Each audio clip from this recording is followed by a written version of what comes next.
Let me. What's going on? My beard is there. Let me remove it. Yeah, you should probably turn that off unless you want to be, I don't know, mocked or something.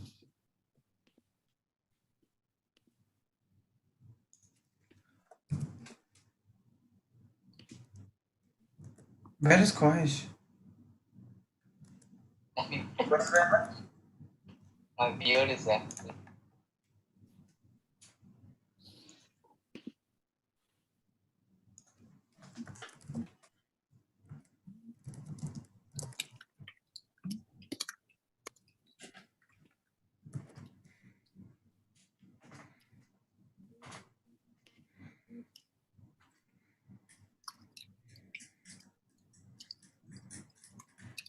Bro, I'm gonna have to let the teams in soon. Why isn't everyone here yet? How many people are there in the waiting room?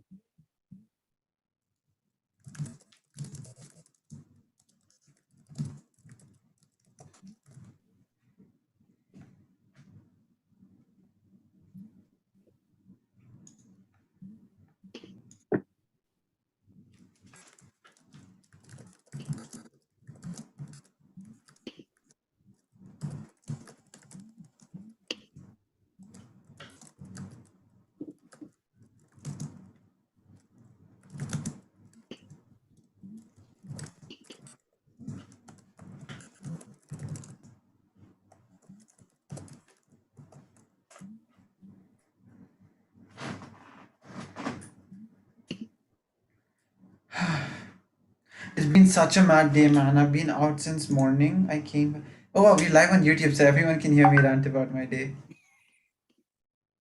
Mm-hmm. I'm making you co-host. Make co-host. Look at the waiting room. Kosh is there. I let Yeah. it. And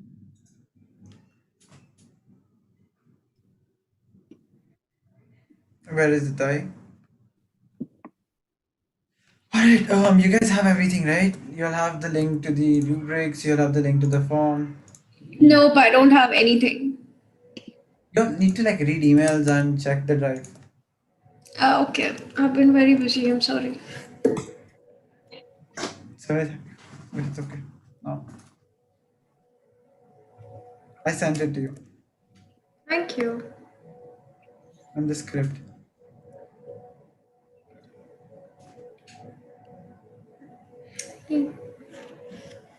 To figure out. Dude, I'm so tired. What? I When should- hope I don't like fall asleep or something. Oh, by the way, this is being live streamed. Yeah, no, I'm not gonna fall asleep. No, I'm Very honest. perfectly fine.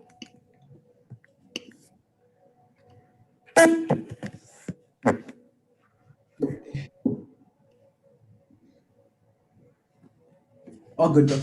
This is gonna be fun. So gonna be worth it. I'm waiting for the judges to come so I can let Yeah, those one of the people. judges is there. Yeah, top is We there. can edit live streams, right? Like after. You can't. Yeah, makes sense. But I was showing my beard at first in the live stream. Okay, we're still live. I'm letting everyone in. Okay.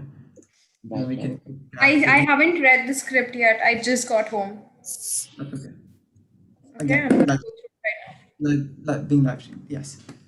Yeah, Adi, I know. Adi, can you please share the starting soon slide? Yes, sir. Yes. Thank you, Adi. And for everyone who's just joined in, if you all want to show someone the live stream, please feel free to. Thank you. I'm gonna Someone be please edit disabling this the. before putting it on YouTube. No, ma'am, cannot do that. Yes, sir. थोड़ा सा. And that is the live stream link for everyone. We're just waiting for judges to come in.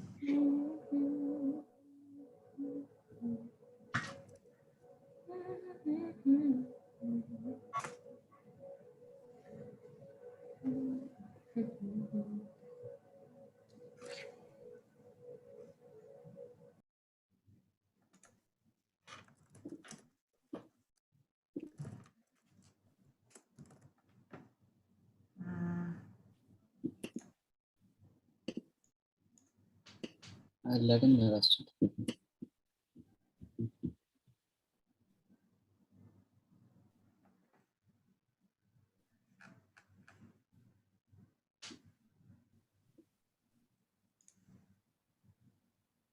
Can we have all of y'all please rename yourselves um, as per the team that y'all belong to? Name hyphen I the think team. some of y'all have done it. Just if you have everyone do it, it'll be so much simpler for us.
We're just waiting for one more judge to join us, and once she's here, we'll be ready to begin.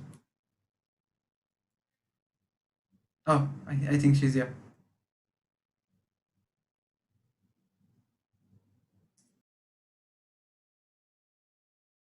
All right, let's start.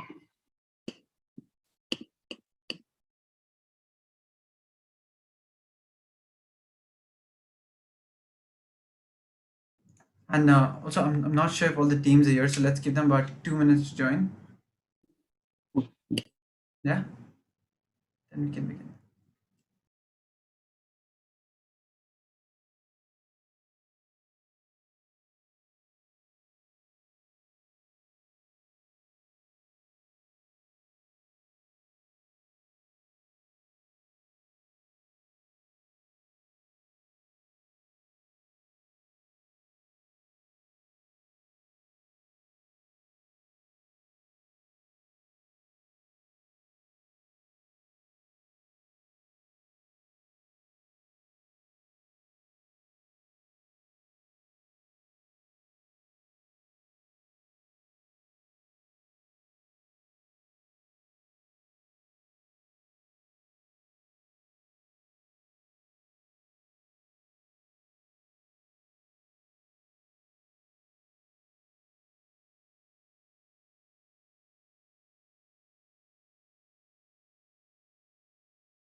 Okay, I think we're ready to begin. Just like a thumbs up from our judges, Yatharth, Tamar, and Diala, are you guys here? And I hope you all can hear us clearly. Yeah. Okay, perfect. All right, start. Kwash, Adi, if you guys are ready too, I think we Yeah. can begin. Okay. Ready? Yep. All right then. So, hello and welcome to the closing ceremony of Tanglethon 2, UAE's biggest youth ideathon organized exclusively for Gen Z by Tangled. For our online audience, this event was a 3-day intensive virtual program to help young talent generate fresh solutions to an existing prominent challenge in our community. Participants worked in teams and used innovative ideathon practices such as design thinking to brainstorm possible solutions. This event began on the 24th of June, and today is our closing ceremony where we will announce our finalists and whoever won the prizes. Yes, but that's only going to be after a intense judging session where all the teams will be pitching their ideas live. Adi, can I please ask you to go to the next slide as I read out a few housekeeping rules? So, firstly, I want everyone to make sure that their microphone is muted throughout the session. Try not to disturb any of the other teams while they're pitching. I also need to point out that the session is being live streamed on YouTube, so keeping your camera on is entirely your choice. But I need you to know that it's being live streamed to the public. You can feel free to ask us any questions in the chat, but you need to be respectful. And again, try not to disturb the teams that are presenting. Now, let's move on to a few guidelines for the pitches. These are all shared with you all in advance over the email, but I'm going to read these out for the judges. Your pitch has to be 2 minutes long, and you have 2 minutes to present your prototype. You will then have 1 minute of question and answers with the judges. You will lose points if you do not finish on time, so try to be punctual. All team members have to be present and on time for the session. It's very important. And you have to stay muted throughout until it's your turn to present. And additionally, one member from your team can share their screen for your presentation. The rubrics are from the info doc that was shared before the competition. And the pitching will be in the order that was shared with you over email as well. So now that that's out of the way, let's get right into it. Let's begin with the juniors first. All right, so I think we have the team EcoTinet that's supposed to pitch first. Are you all ready? Yeah, just give me a second. Let me share. Judges, again to confirm, you all have the Excel sheet open, right? Sorry, the Google form. I'm gonna need the thing to stop sharing. Adi, Yeah, 1 second. stop sharing.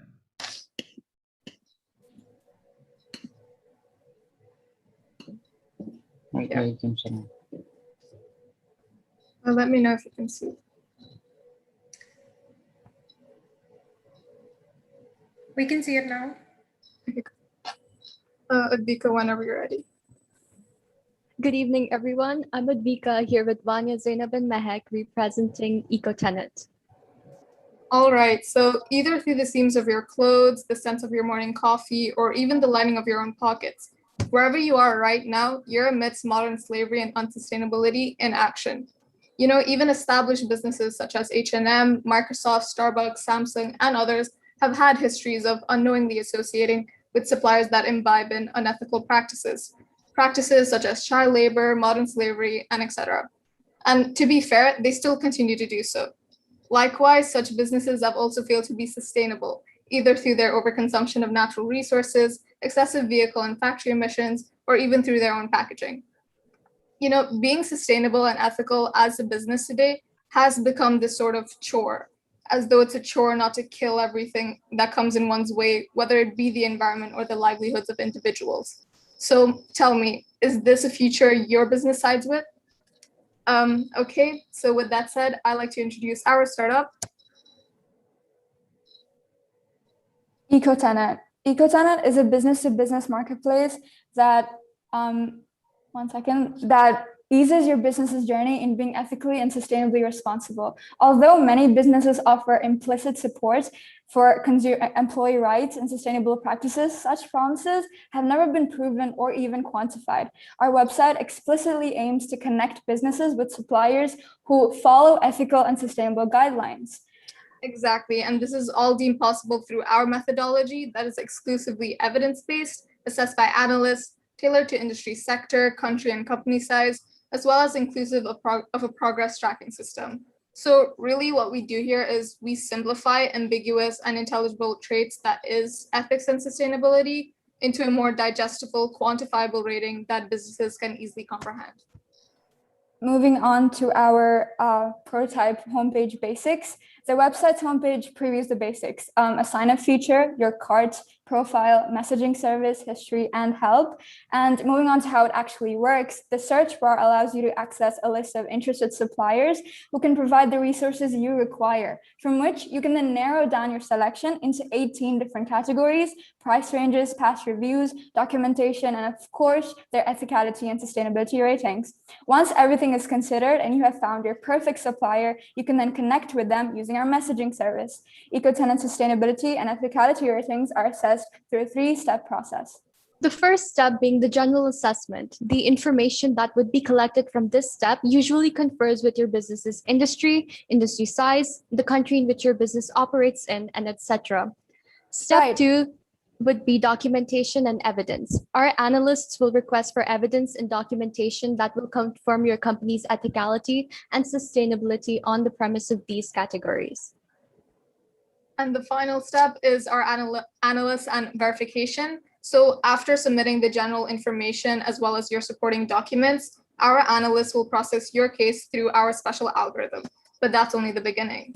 The B2B marketplace is changing fast. There is an increasing number of companies adding an online sales channel to their business. This growth is evident in the graphs displayed.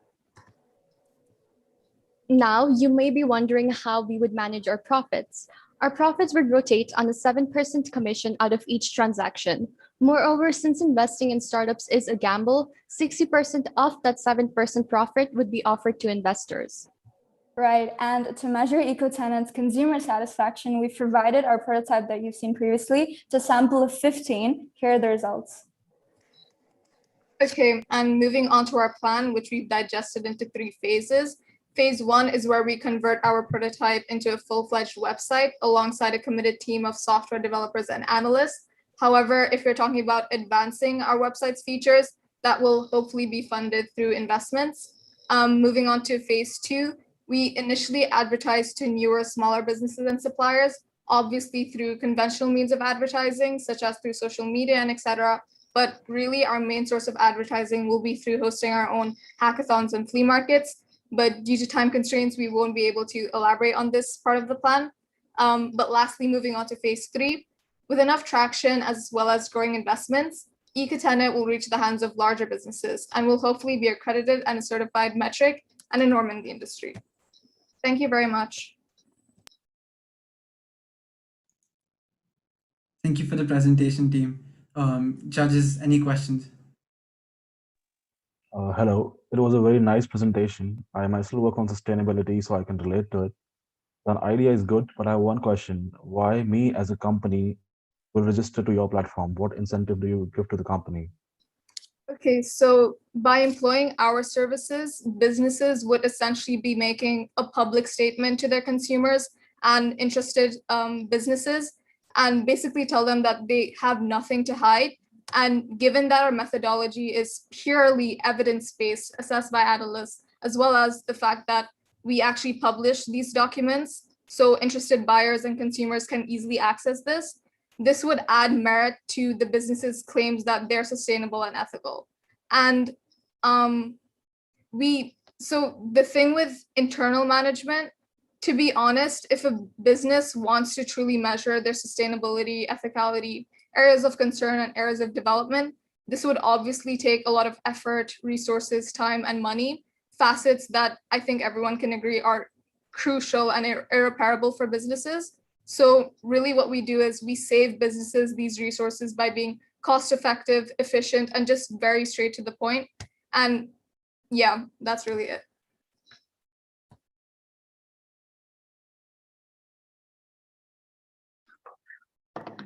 Actually, I wanted to also highlight that the presentation is so nice. You guys did an amazing job, even the presentation of the whole pitch.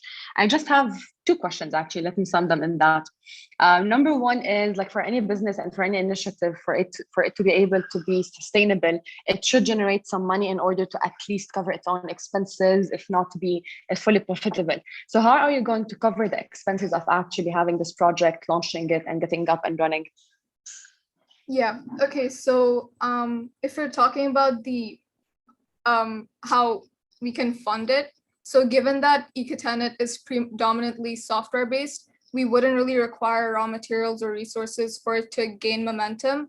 All the resources we would need for it to be published and working are solely digital, and such resources are already readily available, and we wouldn't really need to invest much on that particular factor of production. And if you recall in our presentation, our particular market is very profitable to our benefit. I believe it's expected like by 2027, the e-commerce market size will grow about 70% and reach about $30 trillion or something like that. So it's very profitable. And I think we mentioned in our one part of our presentation that how we would manage our profits. So our profits would rotate on a 7% commission out of each transaction. So every transaction that occurs on our website, we would just receive 7% of that. And given that investing in startups is a gamble, 60% of that profit would be offered to investors. And yeah. I didn't really understand your go-to-market strategies, so I would be happy if you could. Yeah, okay. So our plan, we mentioned that first we just convert the prototype into a full-fledged website, and then we would, okay, so this is a part we didn't really elaborate. So we mentioned that we'd initially advertise to newer, smaller businesses and suppliers through conventional means of advertising, so like social media and whatnot. But our main source that we think would be the most beneficial would be through hosting our own hackathons and flea markets. So conventional advertising strategies are effective, but most of the time, what we've noticed is that particular user base is rather temporary, at least to the plan we've articulated. Compared to the plan we've articulated. So we'll be hosting hackathons and flea markets, but regarding the flea markets in particular, all flea markets, like in general, participating businesses require to pay up an initial stall fee. And if lucky, that usually rounds up to about 100 dirhams.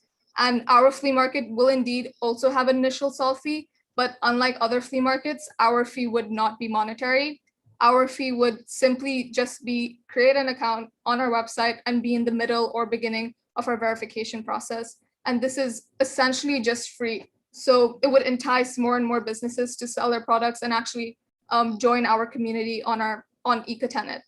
And it's not costing businesses anything. If anything, they're only benefiting from this transaction because most of these businesses that go to flea markets, they're small, they specialize in handmade products and usually products that are deemed as raw materials for other businesses. So we'd essentially be creating an environment where these businesses could connect directly without having to go through the hassle of going through third-party apps or whatever.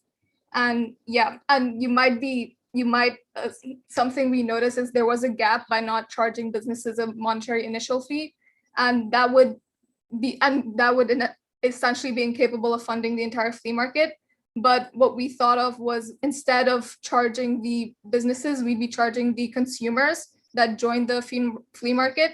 And this is already something that I think all flea markets do anyway. So we're not really any that different. And the same thing applies to hackathons and ideathons. However, that's going to be completely virtual. So funding and all of that wouldn't really be much of concern. Okay, thank you, Ecotenet, for your presentation. A warning for the coming presentations, I will interrupt you if you all cross the 4-minute limit. So please try not to do that and try and keep your answers short and crisp when you're answering the judges' questions.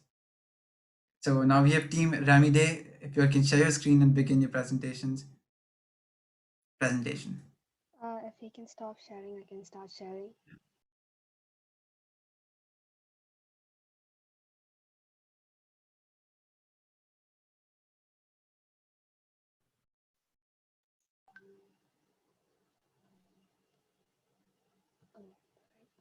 Yeah, so good evening to all. We are Team Aztec and we will be promoting our product today, that is Remedy. Before telling you what Remedy is, we'd like you to meet a person that we have created, an imaginary person. So this is Sebastian, a a teenager who's in high school, and he's been facing a lot of stress due to workload in school or peer pressure and many other things. So like Sebastian, there are many other people who face similar stress but don't express it out to their peers or to people around them. So the issues overlooked are, according to a series of papers released by George Washington University, 40% of the students gets chronically disengaged from the schools. Being unmotivated and carrying mental baggage not only affects work ethics and productivity, but it also threatens the quality of life. In addition to this, the current pandemic situation has made us more and more isolated from each other. So a solution to these mentioned issues is this app Remedy. The app provides a variety of elements designed to keep track of your emotions and to amplify motivation. It is equipped with elements that help navigate aggression and help take things off your mind. So now what the question is, why the name Remedy? The name at first glance sounds like remedy, which indicates a reform of bad mental health. Dissecting remedy by the syllable, it is pronounced as remede, that is re-indicating repeating, and the rest of the word indicates a me day, that is a day you spend to work on yourself. So the main elements of our app are daily affirmations, a mood tracker, journal prompts, a social media control system, and virtual smash rooms. Our app offers a multitude of features that set us apart from the rest. Firstly, our daily affirmations help calm your mind and overcome negative thoughts. With a daily reminder, you'll never forget your affirmations and will stay right on track. Secondly, our mood tracker monitors your mood through the days and provides a record at the end of each month. Moreover, we offer reward points and a timer to keep a track on the amount of time spent on social media. And furthermore, a journal prompt is provided to enhance writing skills as well as emotional intelligence. And let's not forget our very own virtual smash room. I mean, what's better than, a good old smashing and bashing to vent out all those bottled emotions, right? Social development, sustainable development goals we relate to. Goal 3, good health and well-being. Our app promotes mental well-being and the wellness of one's mind. Goal 8, decent work and economic growth. Statistics prove that one's mental health and physical well-being is very vital for attaining a profitable output from their efforts. Goal 10, reduced inequalities. Many sectors of the society are unable to access good psychological help. Our app is a great solution for those who want to nurture themselves and their mental health. Features that make us stand apart. Affirmation notifications. One of our main features helps you stay uplifted and positive throughout the day. This feature has never been implemented or used in any existing product or prototype. Our outstanding themes. Our themes are available in all varieties to make sure you keep coming back to use the app happily and willingly. It appeals to everyone's taste, from the minimalistic to the bold. Our awesome security. We never compromise the data of our users. All data is automatically deleted from our servers after a duration of 7 days, just in case you require backup, making the last available default location your device. So I'll just be sharing the prototype once more. One sec. Team, I'm sorry, but it's been 4 minutes. But thank you so much for your presentation. We'll move on to questions from the judges.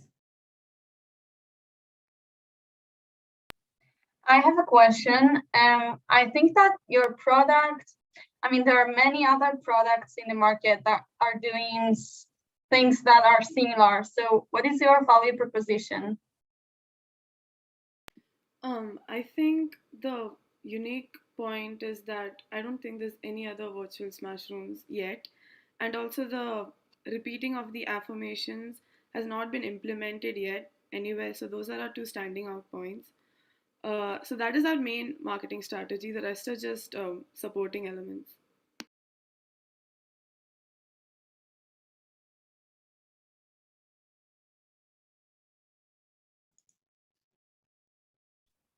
I have a question pertaining to the technicalities of the platform. So are you going to actually develop the whole platform? And number two is, you mentioned at the beginning of the pitch that you're going to also help users monitor their emotions. So can you elaborate a little bit more on this point in specific?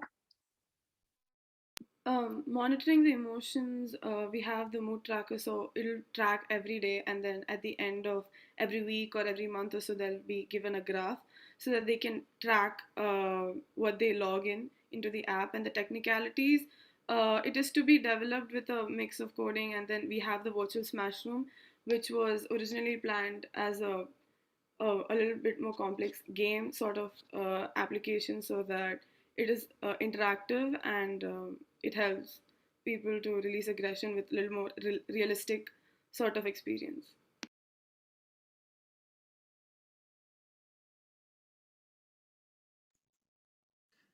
Judges, any further questions? All right. Thank you so much for the presentation, team.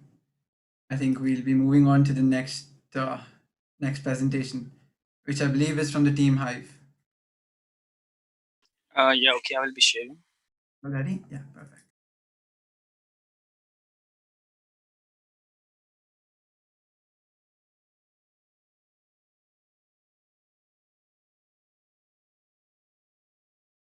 Can you all see the presentation? We can now. Yeah. We're good Okay. to go. Yeah, so I'm going to start. So imagine COVID had never spread. We all could have been having now, maybe even you and me.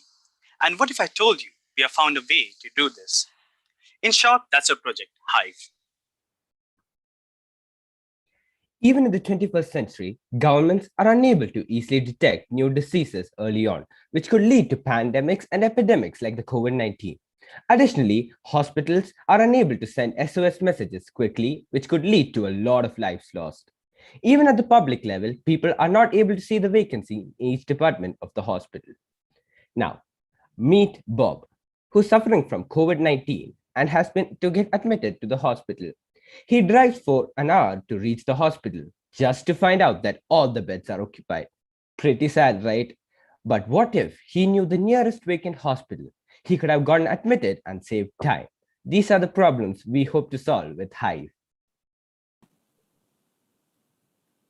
Well, what's unique about it? In Hive, when a certain section of large number of hospitals in the country get filled with patients having the same symptoms, the app automatically sends an alert to the authorities so that they can prevent these diseases from getting larger and worse. The app also provides an SOS button to the hospitals so that they can immediately alert the authorities in case of an emergency.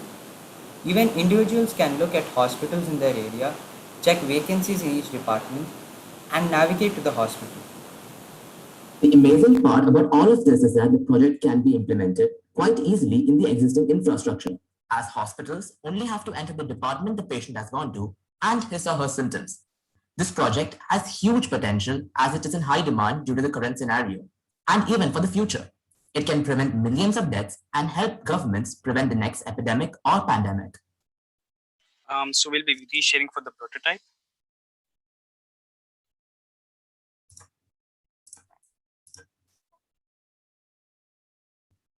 You can see my screen there? Yeah, we can. So this is the homepage of Hive. We have three types of access: the citizen access, the hospital access, and the government access.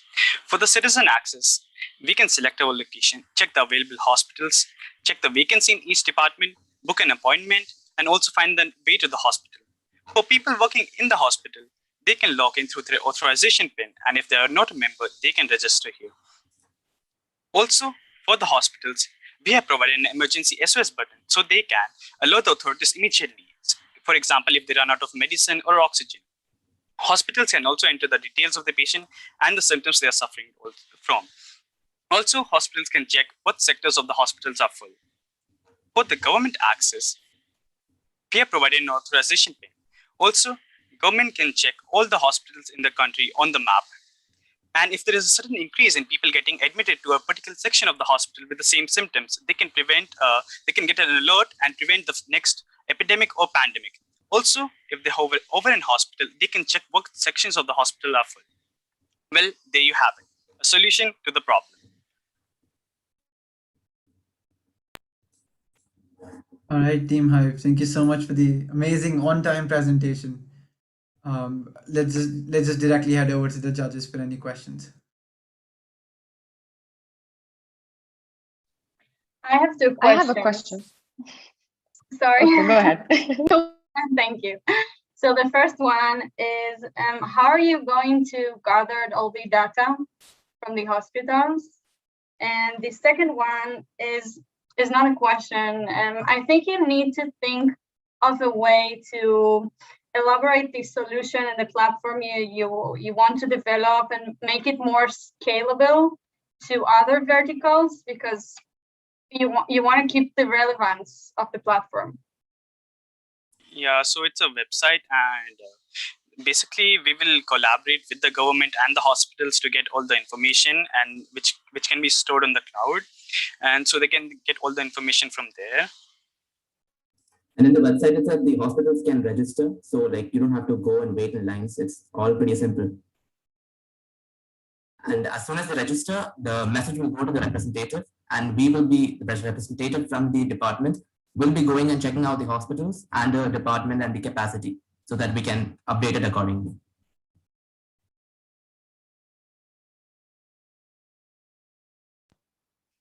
My one question actually relates to this point as well.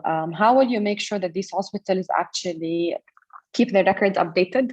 And we all know like how the emergency rooms actually function and how quick everything happens in there.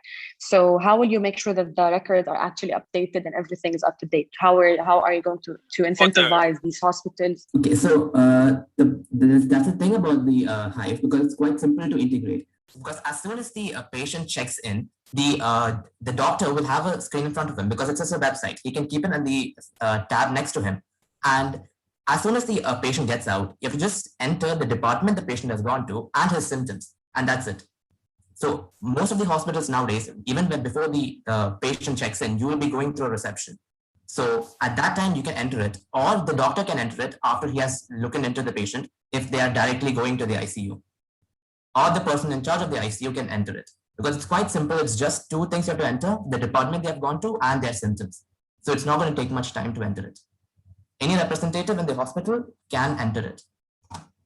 And also for the records, there will probably be a monthly check, so they can check all the records have been updated per month. Okay, I have a question. Like, how are you handling the data of symptoms? Like, are you using data analytics to come to a point that it is a specific disease? Or how? No, so what we are trying to not discover the new disease. What we are trying to do is like alert the government. Suppose the general care unit. Let's take the COVID example.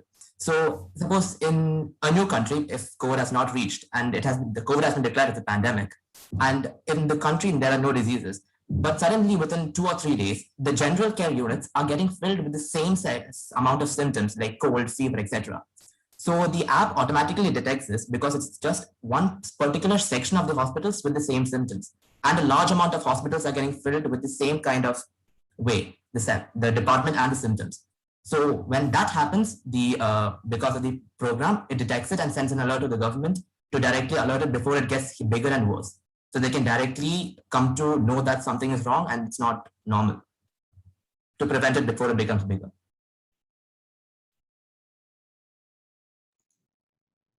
All right, thank you, Team Hive, and thank you, judges, for those questions. I'm quickly going to check, is there anyone from the audience who has any question for them? All right, let's move on to the next team in that case, Team Acquire. Team with an interesting name. Are you guys here? Yeah. Yeah, we're here. Okay, take it over. Thank you.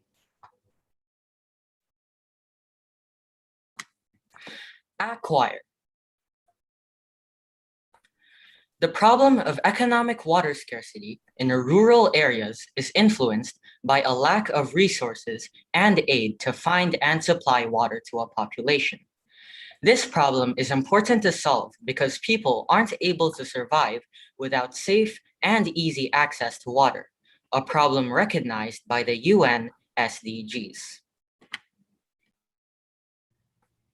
Our solution outsources portable ground penetrating radar technology that will allow us to locate water underground for LEDC countries with a corresponding app that can store radio transmissions as well as the geographical location to help us find more water sources. Unique selling points. Our glorious purpose and what customers want is accessibility to water, something we will achieve. We allow for the optimization of these services and widespread usage of technology. Since the technology already exists, doubts whether we'll be able to find the water is very little. But unfortunately, there will most probably be a long approval process. But once it's in motion, it'll prove to be effective. The average GPR costs around $300 to rent. We'll be charging the party using it our own fees, which will include the rental. This will keep our business afloat. Why haven't people done this before if it already exists? GPRs currently aren't purposed to use to find water underground. While it is possible, the technology does not have the awareness that it requires to utilize its full potential. Now for the app. This is the homepage of our app. You can connect your device using the wireless technology. You have the database entry where you can directly go to the database. You have your settings where you can locate your device, your location, the approval status of the various submissions, your entries, and you can directly see your database. When you click on your pertaining device, you have the map. You have a signal which says if water is nearby, and you can choose to add it to the database. If you do choose to add it to the database, you can find your exact location, your latitude and longitude, the predicted water amount, which is the reading of the graph, the distance from the surfaces, as well as the development stage it is in. It's not yet initialized because the submission hasn't been made yet. For our app technology, this is what our tech prototype would look like. This will work in any wireless network, especially useful in rural areas where connections are difficult to make. The antenna is printed on a thick economic FR4 substrate with concise dimensions and operates in the frequency range that extends extremely high ranges. It uses R4 low-cost substrate and it shows a reading and frequency that can be translated into a connected app to show if there's water present. And since GPRs use high-frequency radio waves, phones can be easily detected if the GPR device is within specified range. If there is a link established with said government, we have a potential to expand our company. We can outsource different kinds of GPR technology, therefore production and technology should not be an issue. Our company has the potential to solve the SDG 6. It's a step closer to a better future, which is a step closer to a better world.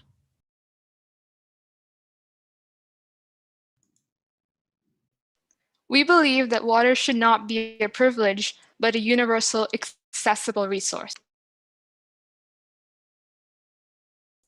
Thank you.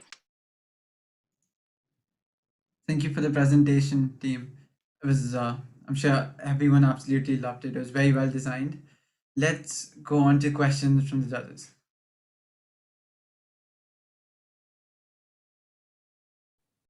Just one question. Can you elaborate your business model, please? Okay, right. So first of all, our initiative is less focused on a business. So we're not focusing on profits that much, but we're a charitable entrepreneurship, right? So what we want is to help rural areas find water. Second of all, since it's not focused on on profits, if we're simply just charging the rent of getting GPRs, this technology, then our business won't be losing any money. And if we charge a little extra, we'll even be making money. So yeah, that's our model. So you will target governments, for example? Right. So governments in lower economically developing countries, especially because they're focused on, they have so many different focuses because they're trying to build their country. So we're giving them like an output towards helping rural areas finding water. I have a question, like how good is its accuracy as per soil sampling? Right. So ground penetrating radar technology already exists. Currently, it's being used to find things like industrial residue underground. So because these fields and these sectors are currently using it, we already know that this technology works and it's possible. And now that we're using it for water, we have little doubt that it won't work because it has worked. And since it's an established technology, it will work in the future.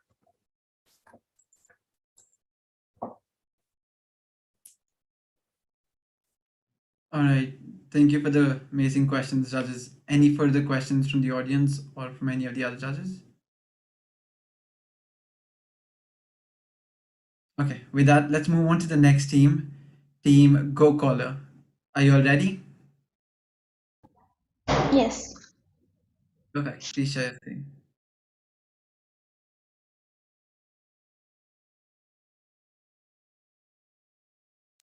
So we will be starting our pitch with a story. Ali is a 32-year-old expatriate who lives in the UAE. He has 2 children and a wife back at home. He has worked as a laborer for the last 10 years and was fired from his job because he experienced a panic attack. Ali is not fictional. Recently, a laborer was fired from his work due to an anxiety attack, as reported by Khalij Times. Laborers play a major role in infrastructure, as it is a prominent part of UAE's growth. Our team has researched about the mental well-being of laborers in the UAE and found that depression and other mental health issues are common among them. They work for long hours and often live in cramped conditions. Like Ali, they are also away from their families for a long time and struggle to support them financially.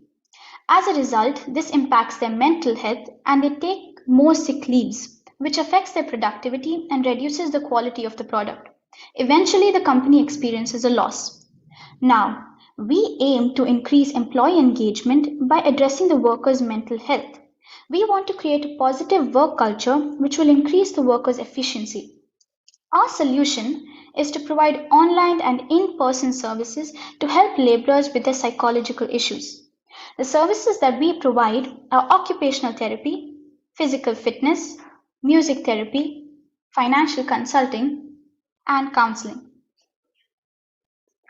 However, we are not providing a fixed solution. Our services are tailor-made to fit the requirements of the company. To ensure quality, experts carry out our services. Our key feature is trust. We ensure privacy during counseling sessions. Our online services allow interaction between laborers and experts of their own culture. We also have a website which is easy to access. There, the company can book counseling and financial consulting sessions. Our in-person services will also be available throughout the weekends. Finally, it would take time for our services to bring about a change in their mental health. As the human relations theory states, higher employee well-being is associated with higher morale, which in turn leads to higher productivity. Jessia will now explain our website.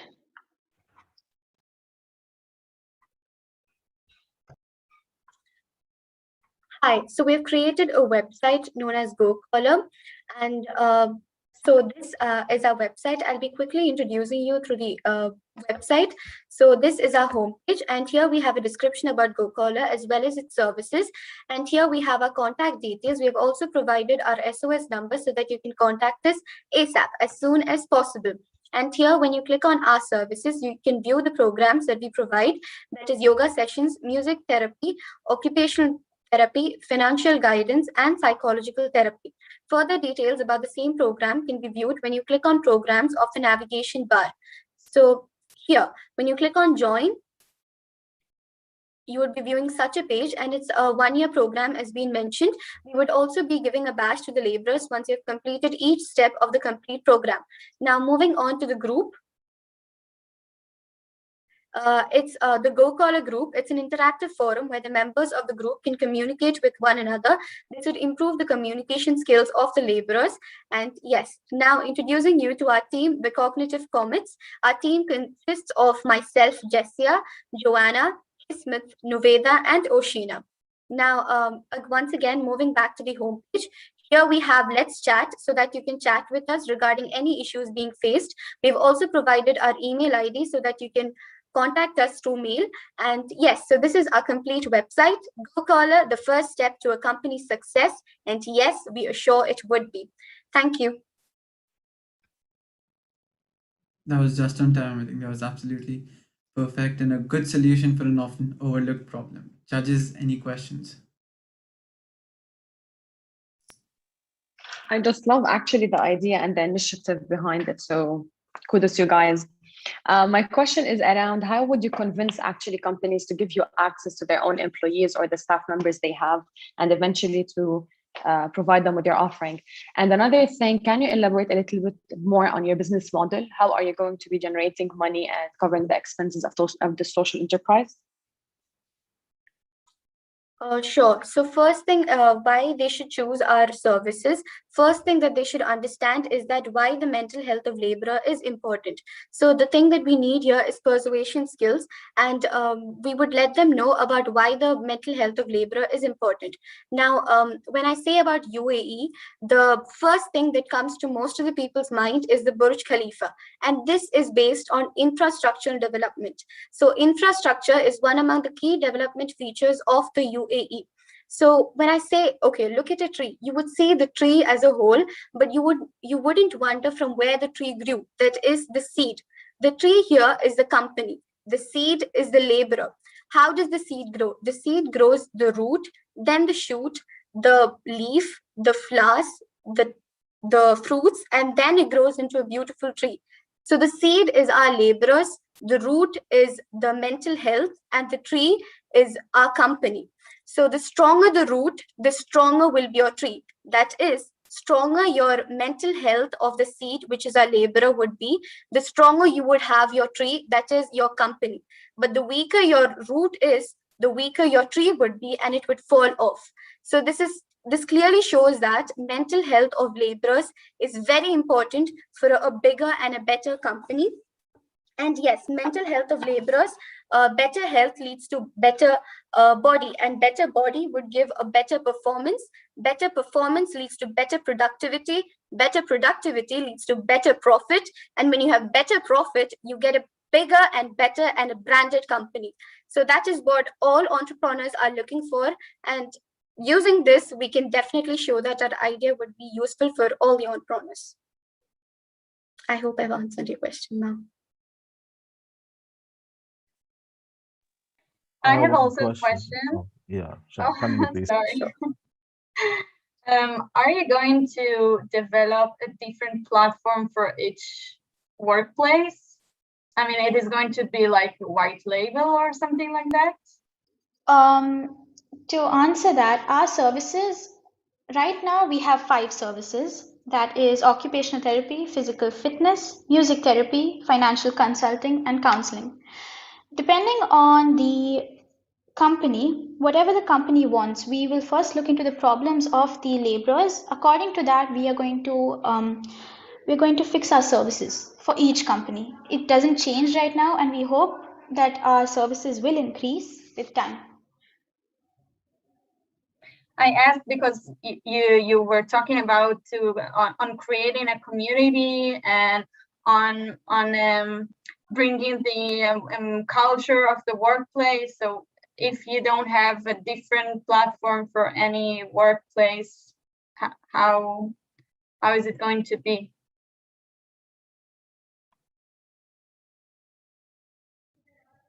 Our idea is still a work in progress. So we'll still need to look at many details and go through it.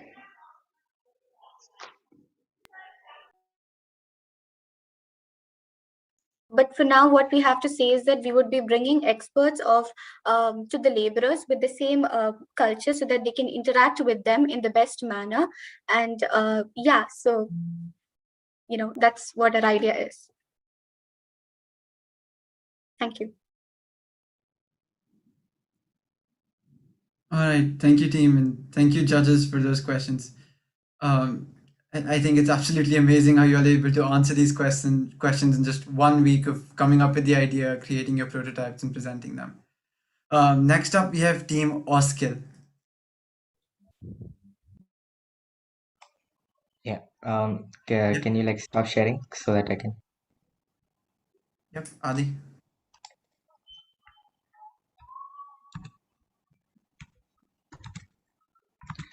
Yeah.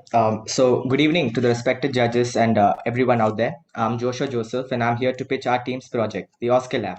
So before we begin, I would like you to imagine a world 3 years ago, 2018, a beautiful year.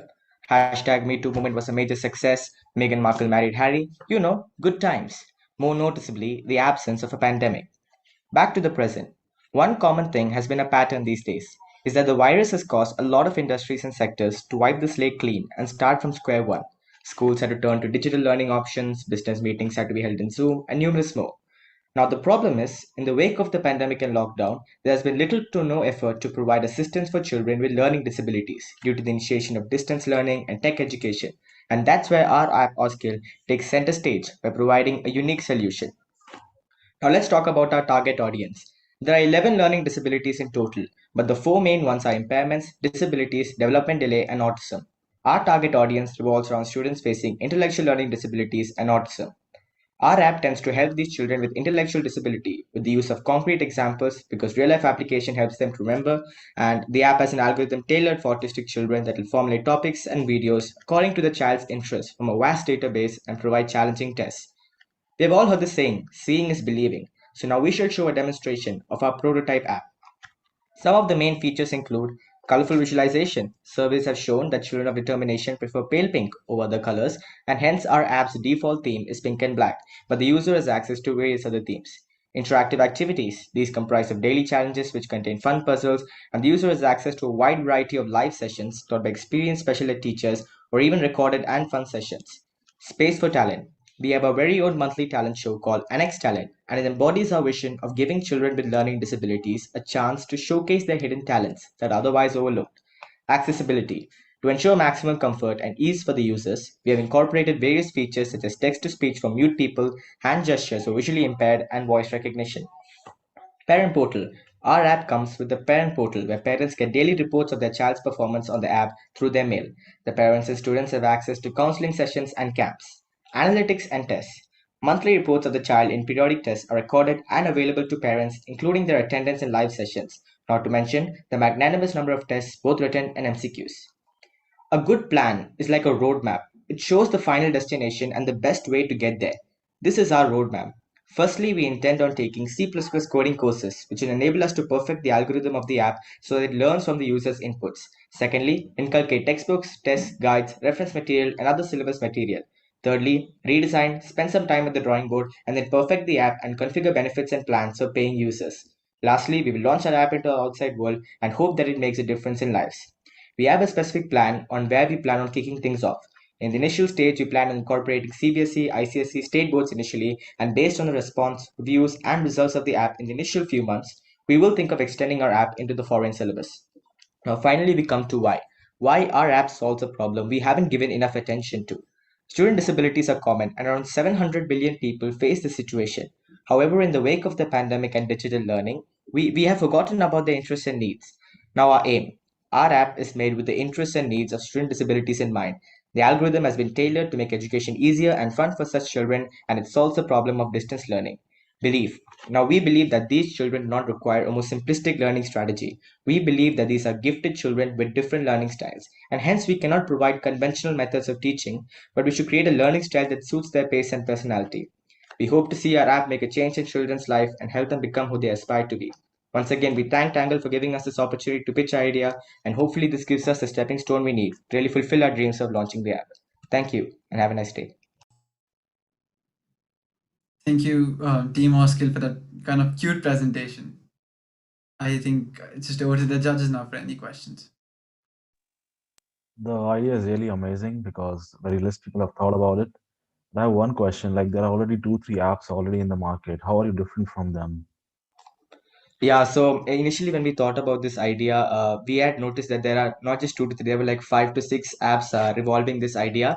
But then we did a lot of research. These were done like pre-pandemic. It was not taking into account or various features that are not included. So our app has certain things like, for example, it has the updated syllabus and all.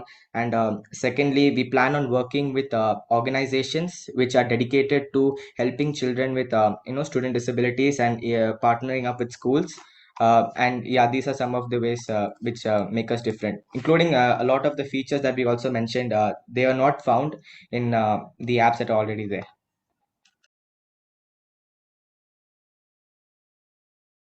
Hope that answered your question.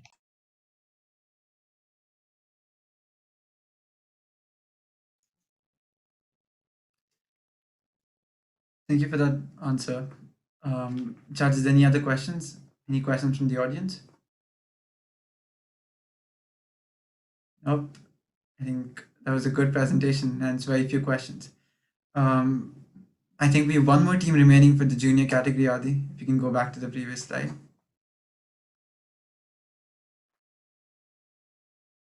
Yeah, team Frambosia, are you all here? Yeah, I'll present. Yes. Right, thank you.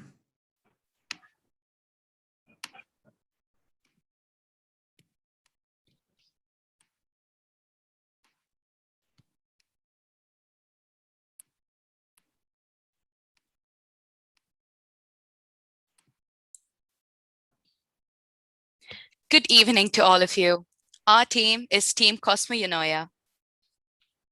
Have you ever bought apples or carrots to make something interesting and opened up the fridge a few days later to see them spoiled? We believe that respecting food is respecting lives, and thus our team wanted to solve these challenges. About $1 trillion of food is being wasted, equaling to 1 billion ton of food. 21.6% of world's fruits and vegetables are being thrown into garbage due to spoilage. About 957 million people don't have enough to eat.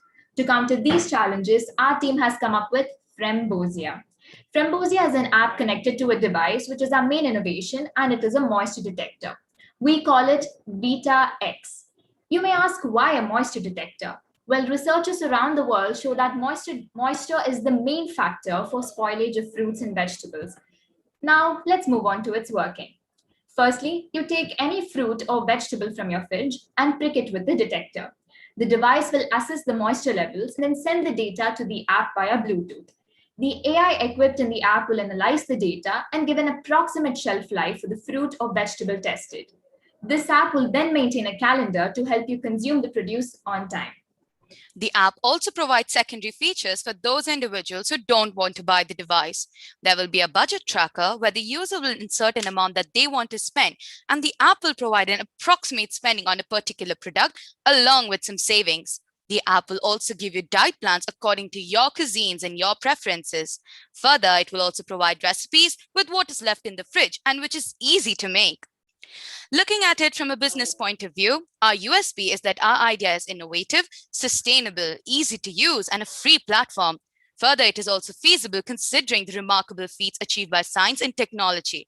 Our pilot market would be Europe, and then the rest follow.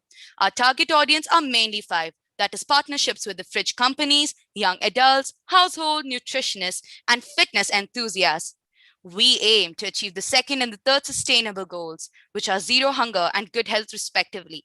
We won't provide diet food to those in need, but we will help to save those food wasted, which could have fed someone else. With that, we come to an end into our presentation. Let us now move on to our app prototype. This is our Frambosia app. The homepage of our app contains various features such as steps, food, exercise, shelf life tracker, sleep tracker, a menstrual cycle tracker for women, and a budget tracker. The navigation bar at the bottom displays 4 destinations, which are home, together, fitness, and profile.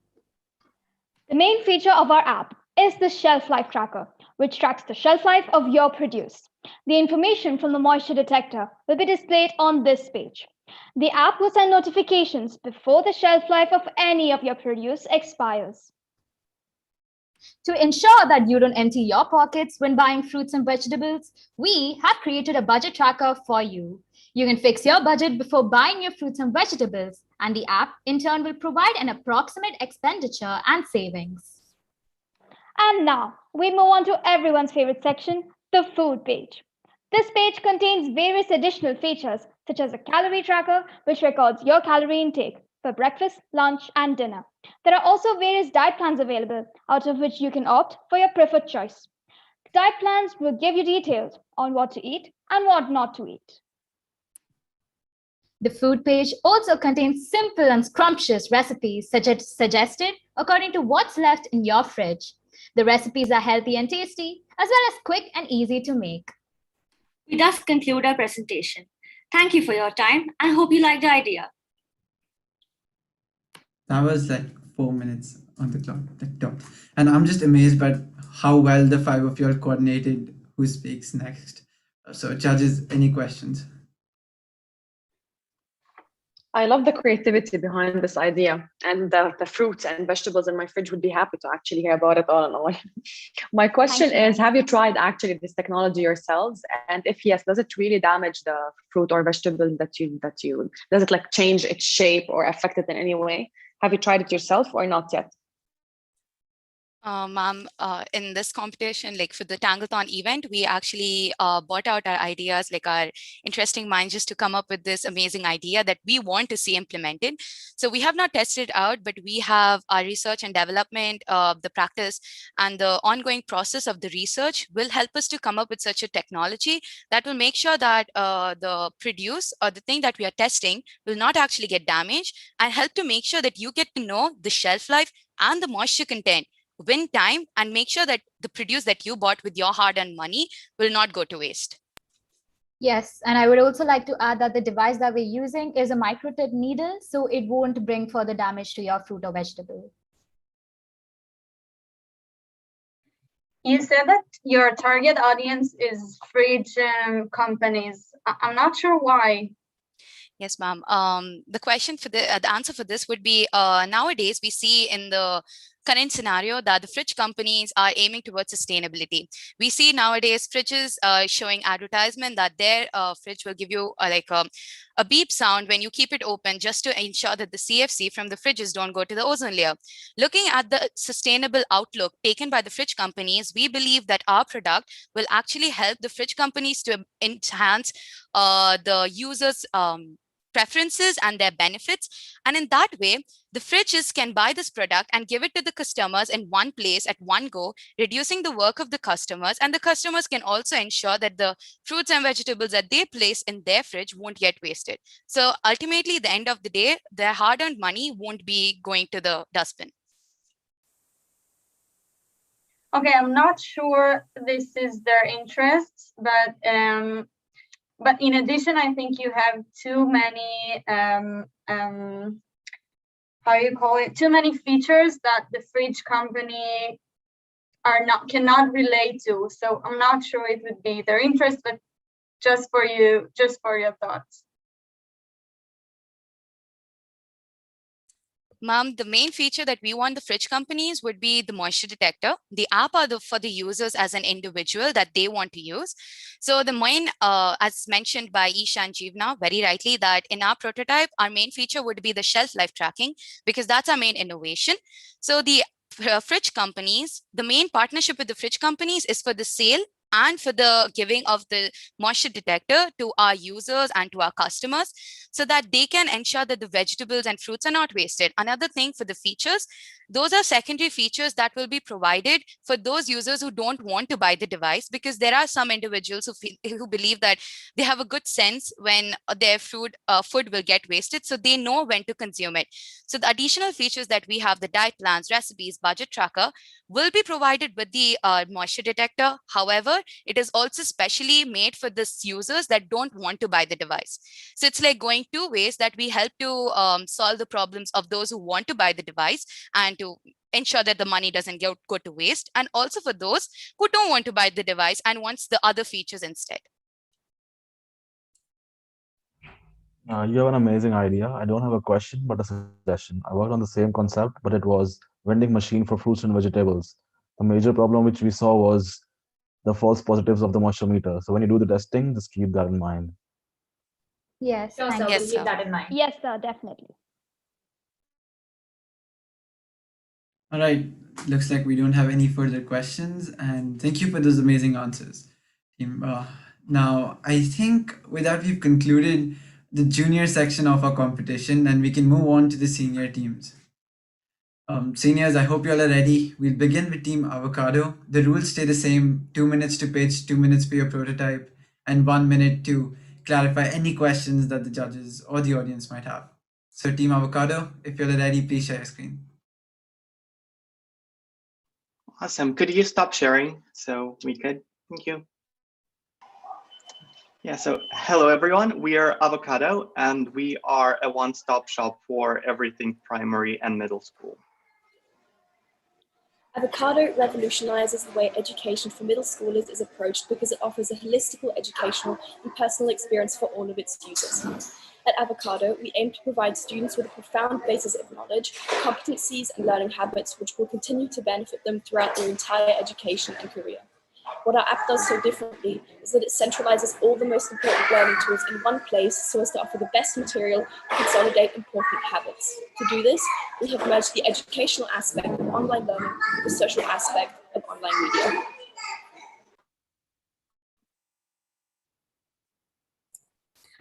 This is the students' personal class space where they access teacher-assigned lectures, quizzes, and checkups. With Avocado, students can do curricular activities with ease and focus because lectures are informative and short length, under 5 minutes.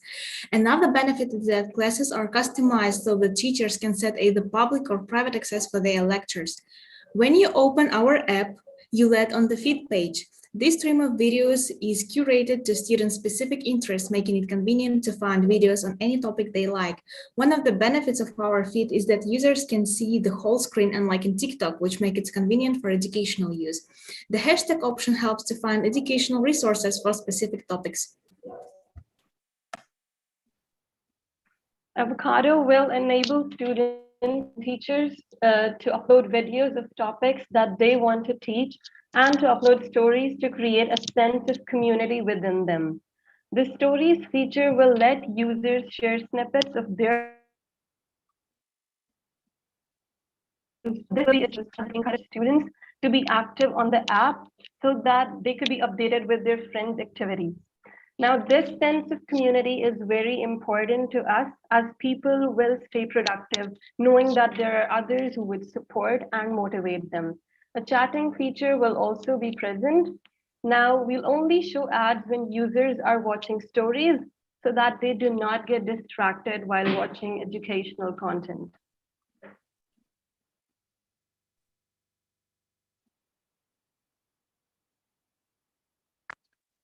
I think I'll chime in because our member is not here.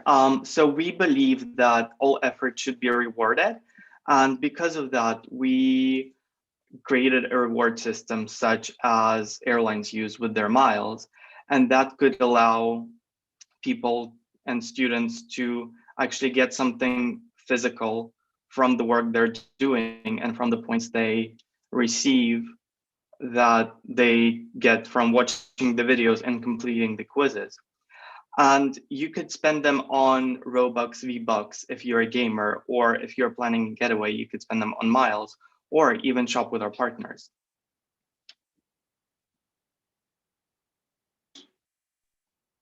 So our main target is kindergarten to 12th grade schools. So we have researched that these schools spend around 10% of all finances on educational services. More than 50% of this category goes towards collaborating with online conventional services. However, these platforms are proven to not be interactive enough either for the students and the teachers as well. But our application's methodology encourages the schools to cooperate with the application as it would be for 3 essential benefits. First, making sure that students and teachers are efficiently interacting. Second, it actually attracts our target market, which is primary and middle schools, and allow primary stage students and middle schools as well to enjoy learning, because we understand that a huge number of kids are enjoying using platforms like TikTok and Instagrams, and using Zoom and Google Classroom, which are conventional platforms, unlike our website. And the third and last benefit, it would be much more profitable with them for them than adapting any other well-known conventional platform. Thank you.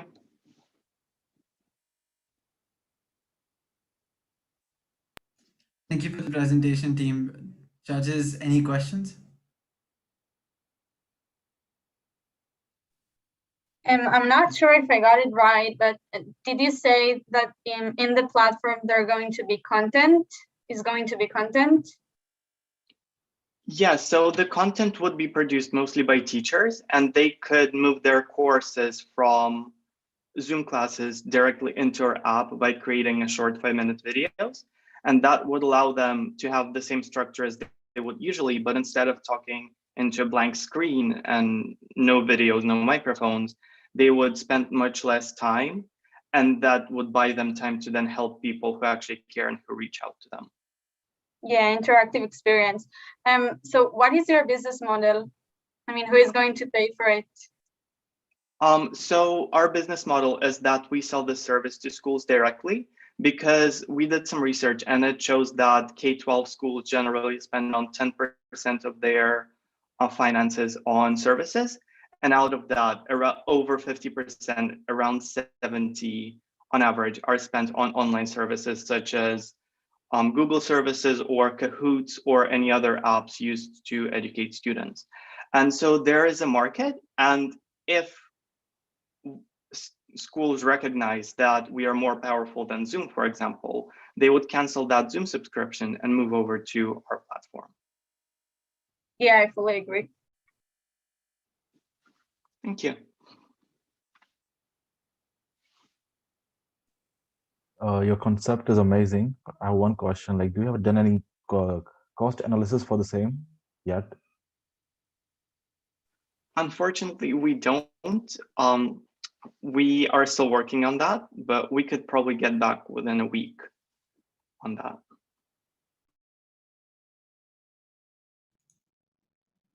Okay, thank you so much, Team Avocado. Judges, any further questions? Okay, in that case, I think we're ready for the next team. Adi, could you quickly please share your screen?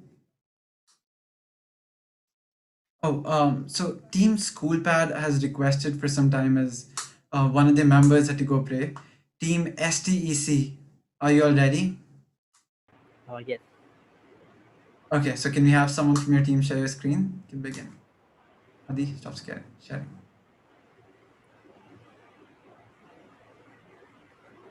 Oh, and just a second before you begin, I just want to make sure all the three judges are still here. Yeah, so you got Tamar, your third.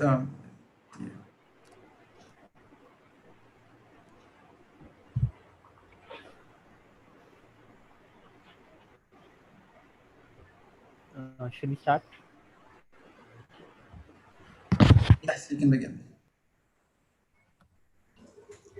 COVID-19 is a pandemic that none of us were prepared for, and it has spread fear and anxiety to us all.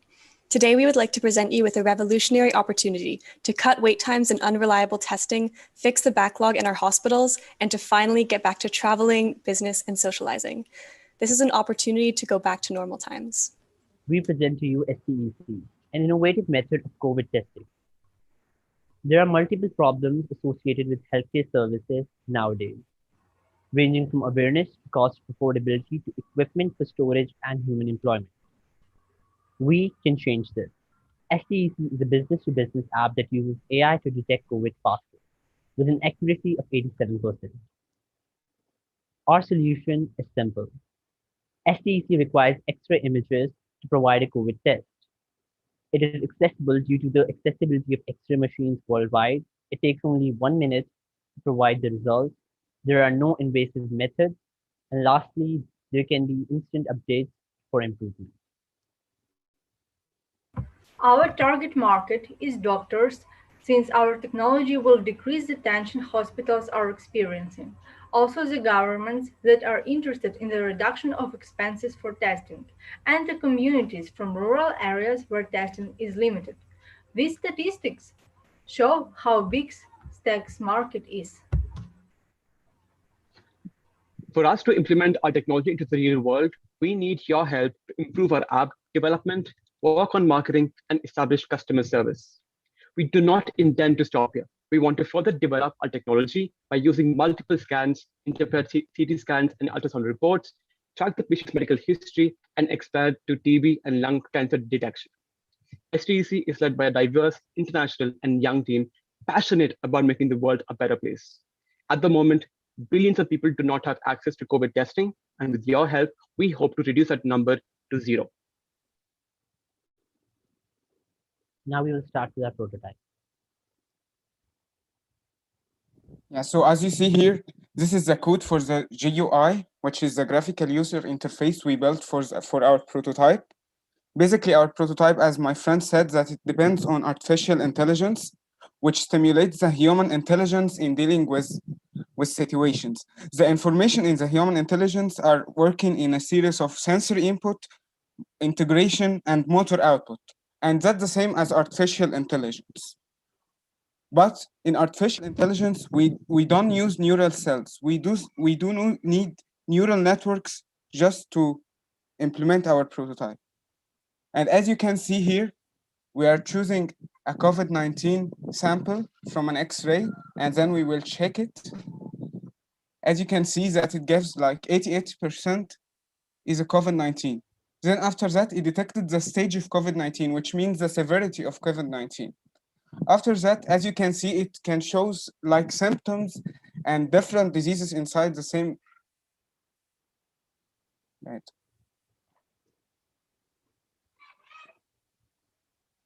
So in the second, and this is,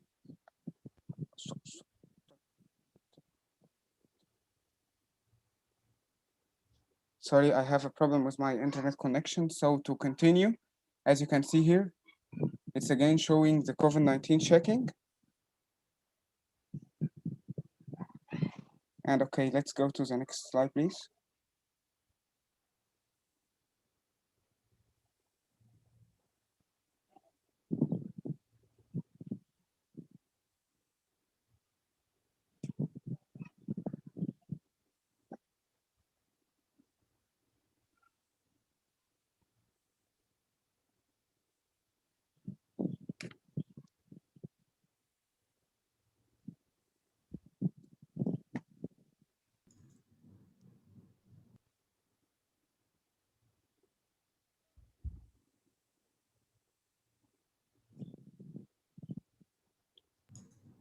That was the end of our presentation. Thank you for the presentation, team. It was definitely innovative and a different kind of prototype compared to the other teams. Judges, over to you for any questions. It is a great concept, but I want to know, like, how much is the accuracy percentage you're getting in your AI model? So our accuracy is 87% compared to the PCR average accuracy, which shows like 63 to 79% according to Healthline. So our accuracy is a bit higher, and we are working to improve it through improving our prototype by using better devices to implement our AI and just improve our algorithms to show the better accuracy. And like your algorithm can differentiate between the TB affected and the COVID affected lung. Yeah, it can differentiate between different severity stages in COVID-19. Okay, like I have a question because some of the times TB affects the lung in the same way as COVID. So there can be a possibility it's TB, not COVID. Yeah, so concerning that, we actually worked on pneumonia disease, which shows similar symptoms inside the X-ray. So that's why we worked on pneumonia, not TB. But we are working to improve it through training it on better TB or more tuberculosis X-ray scans, just by adding a new model to the model we built. But we need more time for that.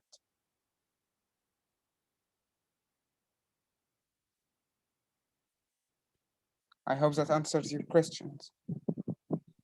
Yeah. Judges, any other questions? All right, I think with that, we're ready to move on to the next team. Thank you once again, Team STEC.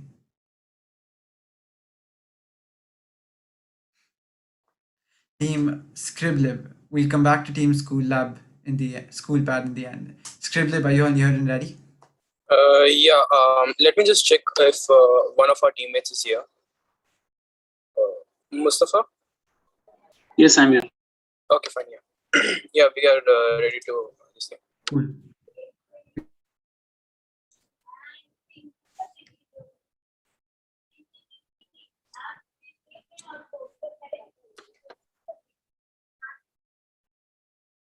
Good evening to one and all.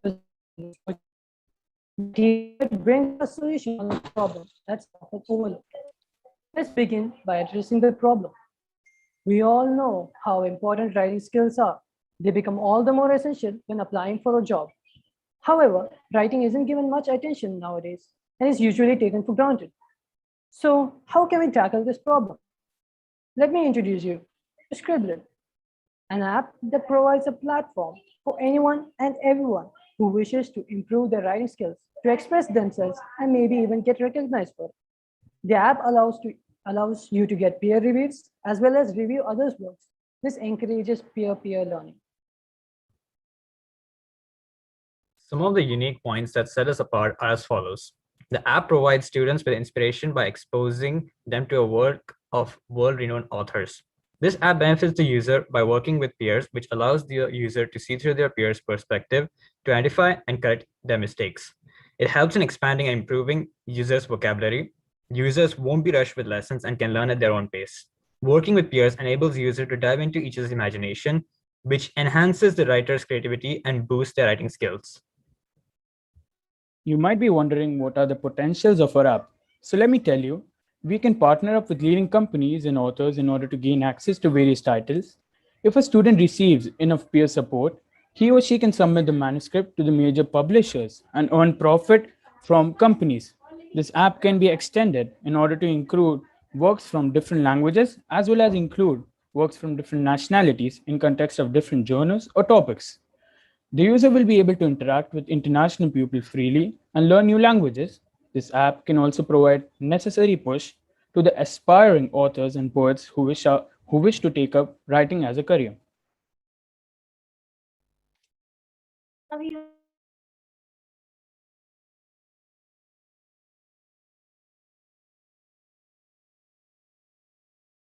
Prototype of the app we have designed. So first up, we are welcomed with a Scribbler page, which looks like this. After signing up or logging into the app, we are presented with our feed.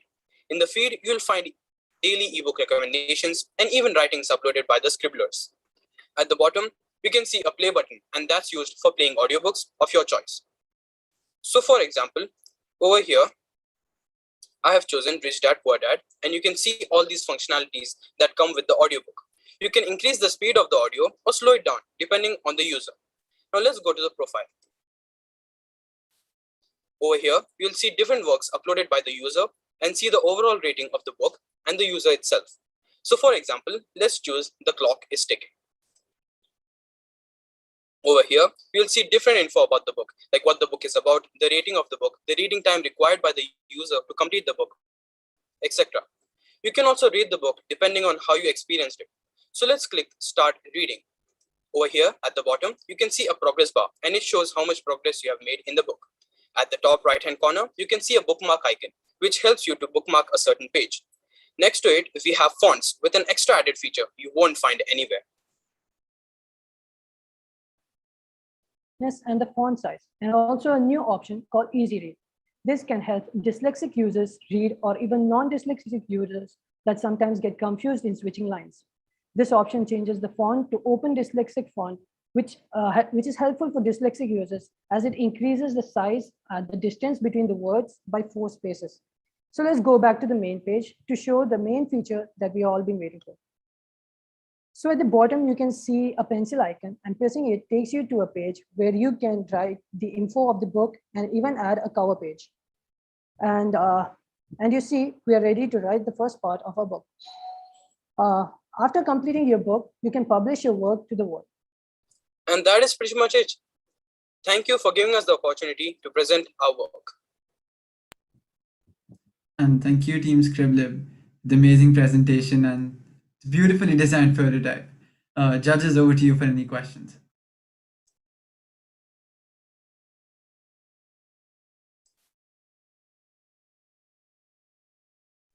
The concept is amazing, and I have one question. Like, do I need to subscribe or like buy a subscription to use your application, or like is it free to use? That is the thing we were working on. We didn't want any subscriptions to happen. Like we are an app that replaces the subscription-based apps like Amazon Kindle and any other Google Play books and all that stuff. So we were like a one-stop shop for books, ebooks, and we wanted to provide readers with free books. You know, like people buy some subscriptions, but then after reading one particular book, they can't find a different book, so they have to like take a different way, like an illegal way of like PDF drive or there, and or like they have to buy a different subscription. So what our app does is that it provides like ebooks for free, so that the reader can read, and that's a really good thing for us and the reader itself. Now for the profit and all that stuff, we have implemented advertising as our main thing, and we don't actually want to gain profit from this, but we are like based on advertising, because we have to provide money for the licenses that we have taken from the publishers and all that stuff for providing ebooks for free. So that's the only reason that we have implemented advertising, or else we would have been proud, like we'll feel happy of not providing advertisements in the app. So yeah. And do you pay the new authors which write books on your platform? Yes, if they get a certain amount of like ratings, like, and certain amount of people have read their book and have given positive ratings, these ebooks or the PDF of these books go towards the publishers, and the publishers have the all the rights of taking them to the next step. And then if they're happy with their work, like the person who is writing the book, if they're happy with their work, they would provide the money to that person, and from that we would be getting some part of the our income. So yeah. Thank you. I got my answer. Yeah, thank you. Any other question?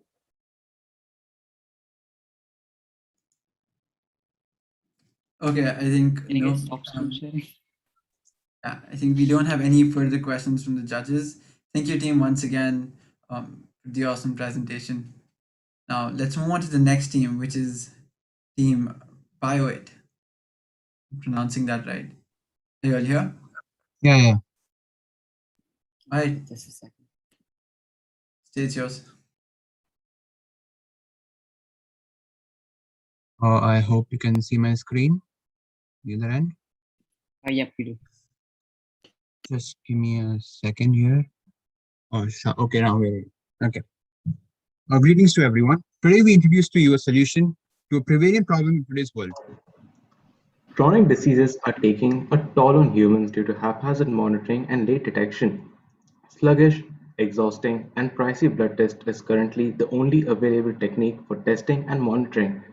This profit-reaping industry earns $73.9 billion every year, despite its drawbacks. Now, I want you to imagine a future where diagnosis and monitoring of chronic diseases with unerring accuracy is right at your fingertips. Well, get ready to say hi to one such innovation. Introducing Biot, a smart nano device that helps provide a cheaper and more reliable method for conducting frequent blood tests.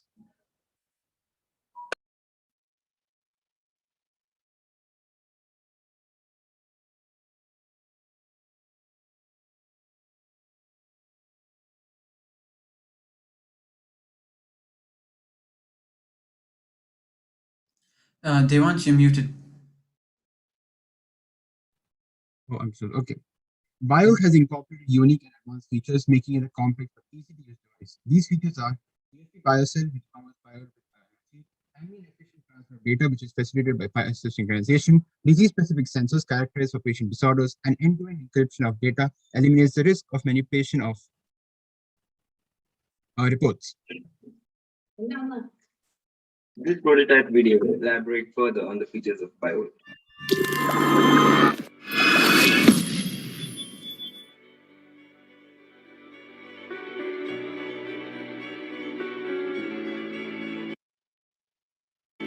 Nanotechnology can revolutionize the medical industry by allowing miniature devices to be inserted into the human body. However, nano devices lack power and memory, which restrains its application. But that is what we are here to change. Introducing BioLT, a smart nano device that solves the problem of power and memory using GFP Bio.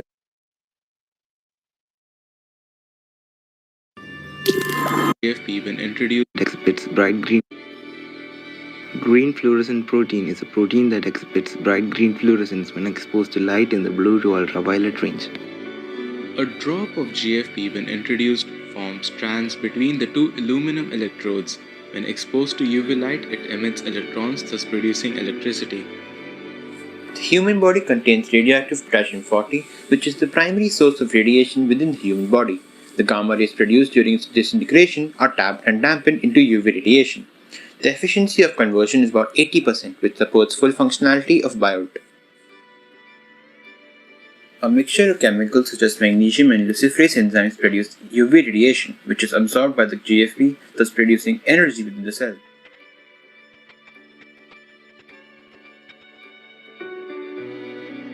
BioLT is programmed to analyze blood at a preset frequency and record data. This data is immediately synced to user's device and cleared from BioLT. This process does not take more than 0.5 seconds, thus it does not produce prolonged EM radiation, ensuring the safety of user. BioLT uses end-to-end encryption of data, thus it prevents manipulation of reports and exploitation of users. BioLT allows additional disease-specific sensors to be installed as per the requirements of the patient. For example, if a person is suffering from cardiovascular disease and cholesterol, then sensors for C-reactive protein is installed.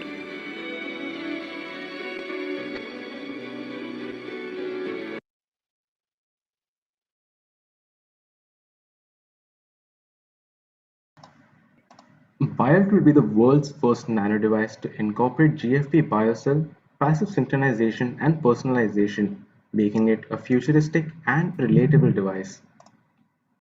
Large-scale cloning of GFP, elimination of titanium oxide, usage of biocompatible materials, and memory efficiency make BioLT an inexpensive but powerful solution. BioLT's features empower it to gain humongous popularity and demand across the world. BioLT has the potential to revolutionize the medical industry. With the mass usage of BioLT, we can transform the world into a healthier place, as BioLT provides easier, faster, cheaper, and accessible alternative to the expensive, extensive, tedious, and localized lab testing. With BioLT, we aim to impact a gigascale population with a nanoscale device.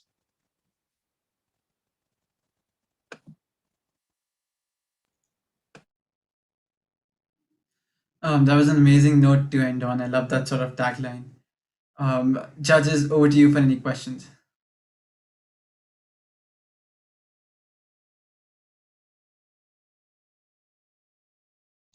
How are you going to develop the product? Okay. Can you please be more specific with your question? Yeah, I mean, you were speaking on technology, and if I understand right, it's going to be a physical test, right? Actually, I couldn't hear you for the starting. Could you please repeat? I'm so sorry. No, it's fine. I'm asking. I'm just not sure if I understand it right, but it is going to be a physical test, right? Yes, the BioLT is actually a nano device which you can insert under your skin. And from the capillaries, there is lymph that is released out into the space between the cells. And we are analyzing that to get the test results.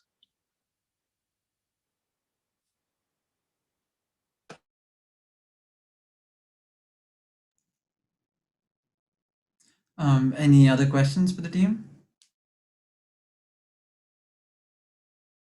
Okay, I'm going to ask you a short question. If you all could just maybe summarize quickly for me, what does the development roadmap look like? How do you all plan to go about actually manufacturing the device, or the research and development process that you're looking at for it? Sure. Actually, Biol being a nano device cannot be actually designed by us as individuals. We need more experts and scientists care with that. And I think every biotechnology industry is looking forward for such a solution because blood tests have been very inefficient. We have seen how PCR tests are lagging behind. They're so inefficient in handling a crisis. So we plan to collaborate with biotechnology industries like Johnson & Johnson, Pfizer, or Abbott Laboratories, and also with nanotechnology industries such as Oxford Nanopore, which would help us bring about the nano device. All right, I have my answer. Thank you so much, Deep Harold. Sorry.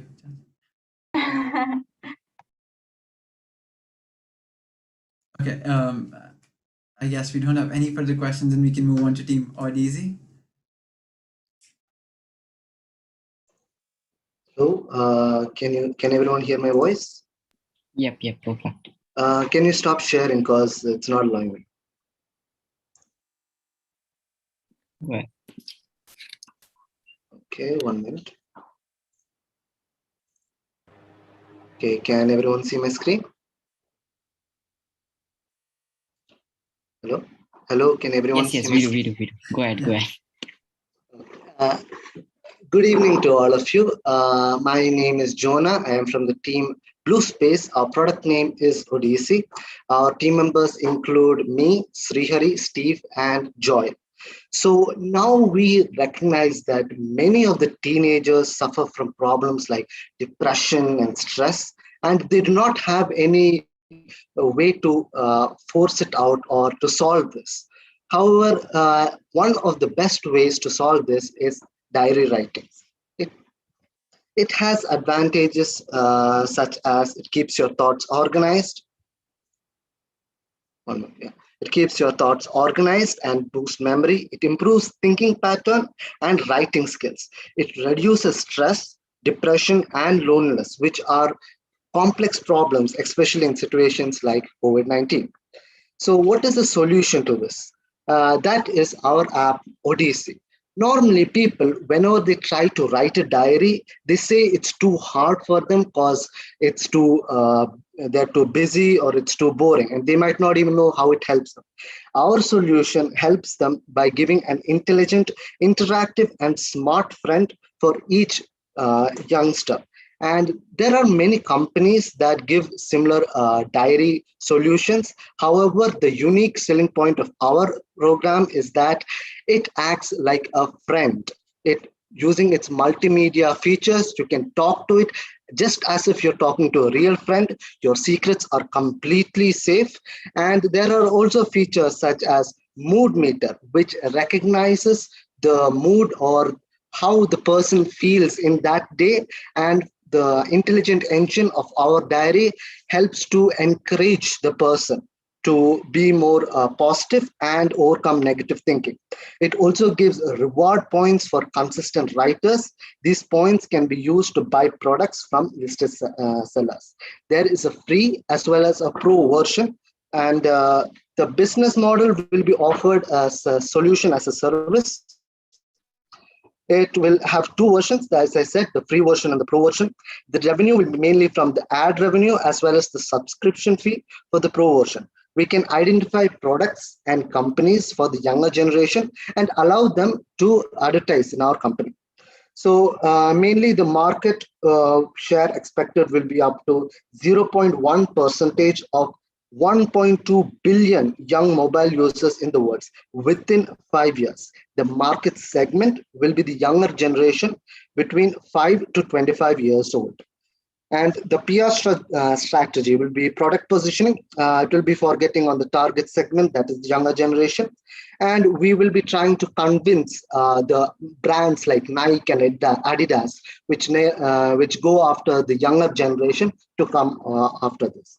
And there are competitions. For example, there are general products in the market. However, like I told, it does not act like a friend. It simply helps you write down your whatever happened in that day. It does not help you vent out your stress. It does not make you more positive in no way at all.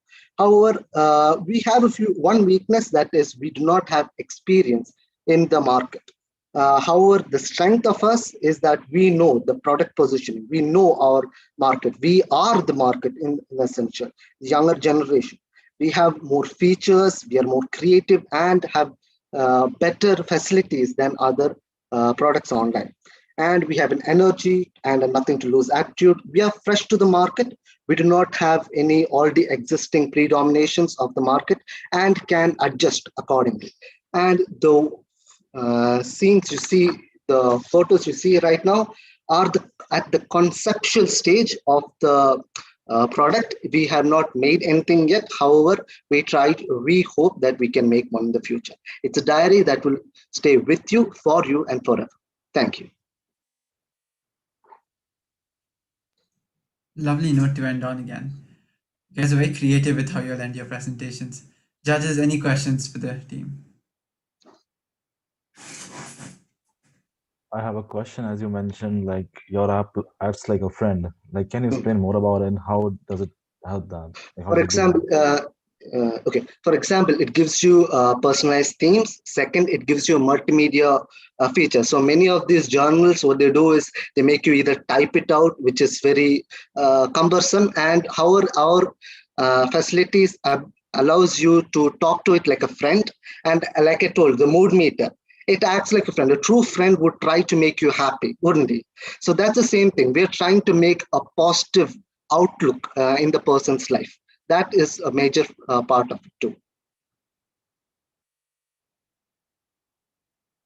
Any more?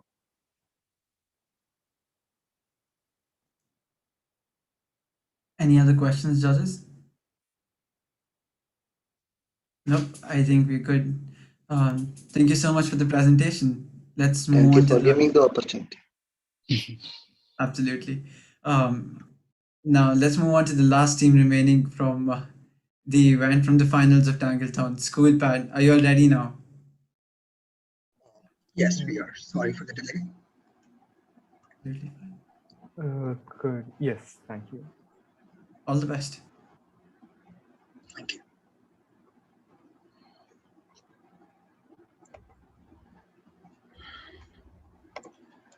Do you remember?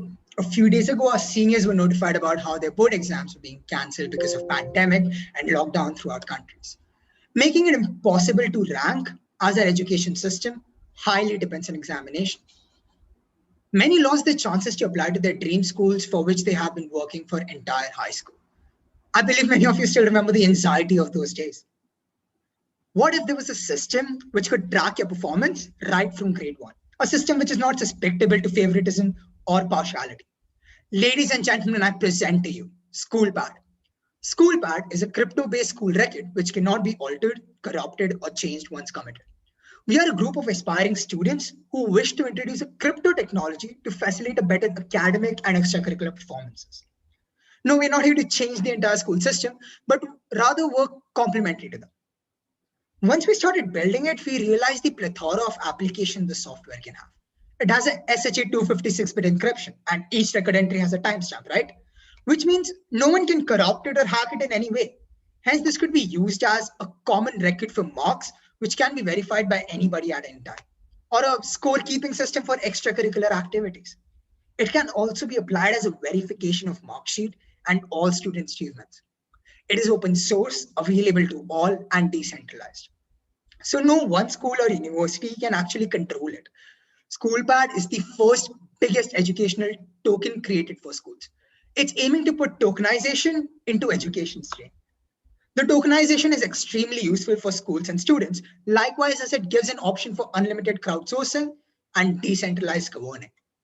The easy tokenization is possible by the ecosystem built by SchoolPad, which we will get into later.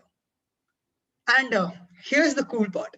Logic of SchoolPad can be customized to the requirements of specific school, exam, or curriculum. SchoolPad is a revolutionary concept which has the potential to change the ranking system across the schools throughout the world, making shifting of students from one school to another seamless. It is based on the same algorithm, so it can convert from one scoring system to another. We want our students to understand the business aspect in real life. I invite you to the vision of tomorrow's tokenization. I invite you to SchoolPad. Thank you. We would like to present a prototype now. Just a sec. On the screen, what you're seeing is a typical marks entry document by a teacher. This can be in any software, Excel or a Word, or even on a paper. As an example, we have an Excel sheet here. We will now run a SchoolPad tokenization, which will seamlessly convert it into a SHA-256-bit encrypted blockchain. Once the encryption is completed, it will be uploaded to SchoolPad's terminal, which can be accessed by using a web browser from anywhere in the world. And once the SchoolPad blockchain is uploaded, it will generate a unique token which can be used by anyone to verify the authenticity of records. Now, of course, this is just a proof of concept which was built by our team in past few days, but the final goal is to make this way more seamless and user-friendly. Our product is very versatile, so you can use the SchoolPad tokens for, let's say, the startup Avocado too. With the crypto terminal and integrated exchange as their core platforms, using the crypto terminal, you can create your own personal token or a startup token or a distributed pad in the same way as you create a profile on social media. You may publish it, perform crowdsourcing, and easily manage the utilities. And the integrated exchange is used while shifting of schools and etc. This wouldn't have been possible without our team working tirelessly, introducing the team of SchoolPad, Mridul, Taha, and Joy. Thank you.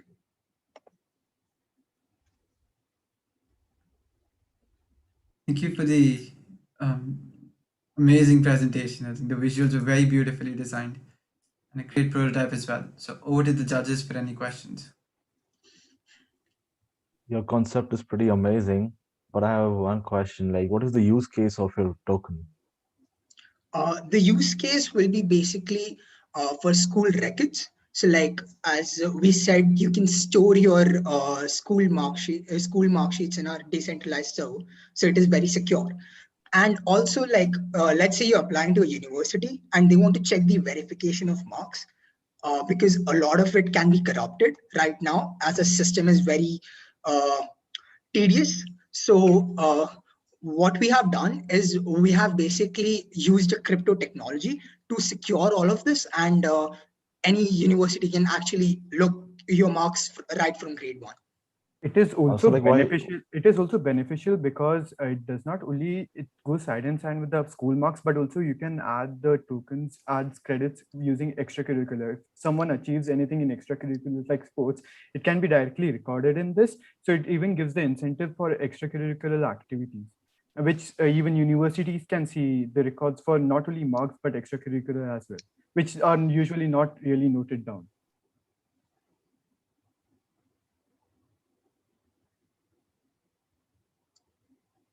Thank you. Are there any other questions?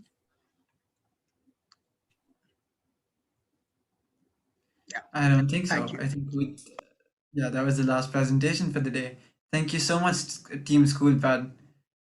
Now, as this is the last presentation, let's take a short break of about 10 minutes. And in the meanwhile, we'll just calculate the scores so we can get back to you on the winners. And over to Kailash for the short break. Oops, I was muted there. All right, guys, I hope you enjoyed that series of presentations. I personally loved all of them. I believe you guys are doing something amazing when it comes to design of your presentations, and just wow. So how about we speak to the judges now and take reviews from them as to how they felt about your presentations overall and the competition. Shall we do that? Mr. Mar, maybe we could start with you. How did you feel about the competition in the whole and their presentations?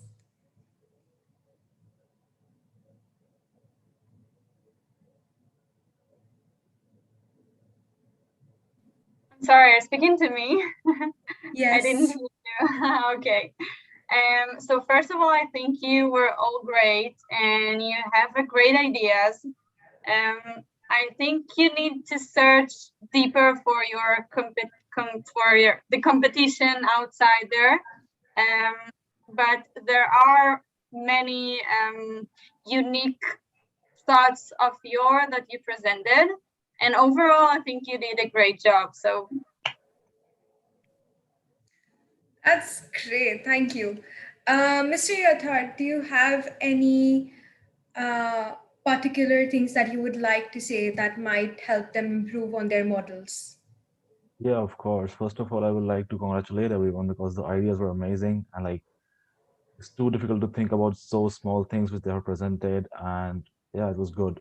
The main thing is like this is ideathon, so ideas are great, but the focus should be on cost because whatever we think cannot be made possible because of the cost. Because like the nanotechnology is too expensive at the moment, blockchain is too expensive at the moment. So, yeah, just the costing and the business models need to be perfect. Then everything goes smooth. And I say best of luck to everyone for that. Thank you, sir. I'm just gonna try and see if the third judge is still with us. Ma'am, are you still with us? Yes, I'm still here. So I really apologize for my connection. I was losing my connection, so that's why I wasn't pitching in and asking my questions. Actually, I really love the approach that you followed in this competition.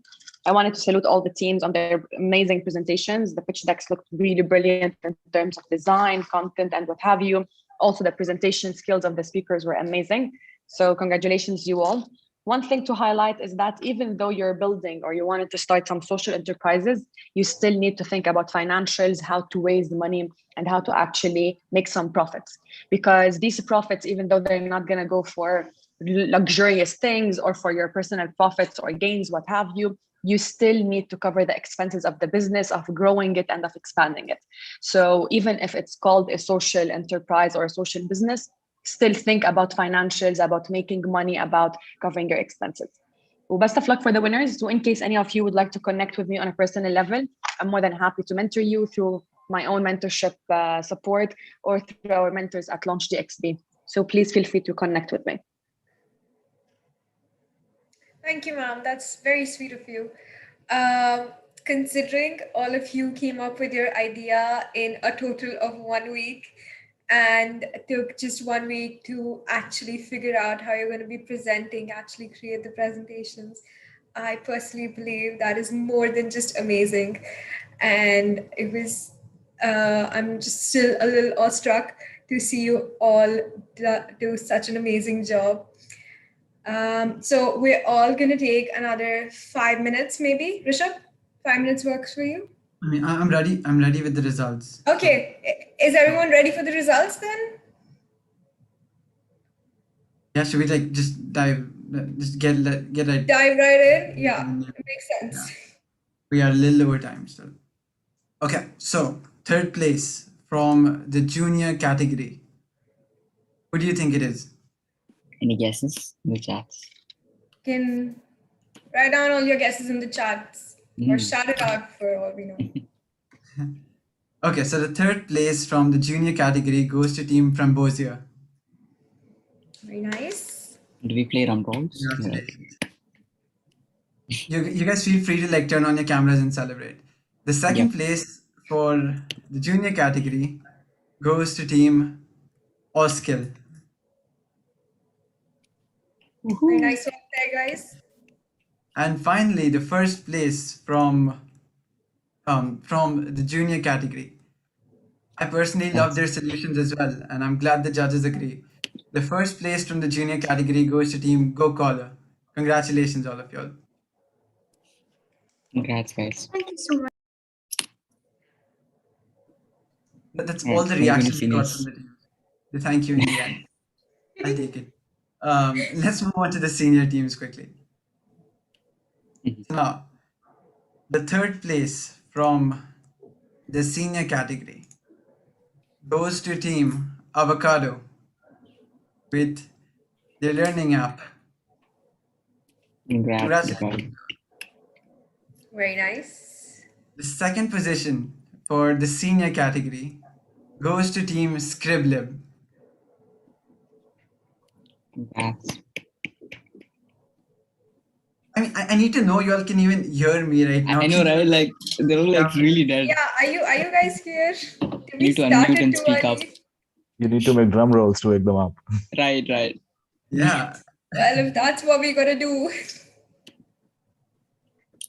We sort of have a dead audience, but okay.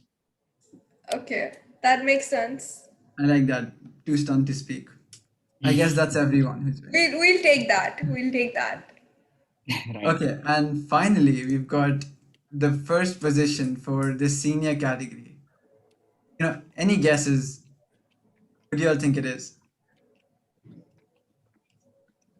I've got to stop trying that. With this very small margin, the first position for the senior category goes to Team Schoolpad. Oh, congrats. School pad. Finally, Yep. Right. some response there. I'm sorry for the background noise, but yeah, thank you. Thank you so much. Congrats. We did it. We loved the excitement and we loved all the pitches that you all presented today. I know you all are still waiting for the People's Choice Award, which will not be announced right now, but it will be announced over email tomorrow afternoon.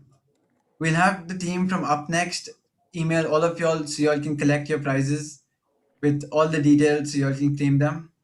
And we're super glad to have all of y'all join us for the second Tanglethon and hope to see y'all in the one coming up again next month.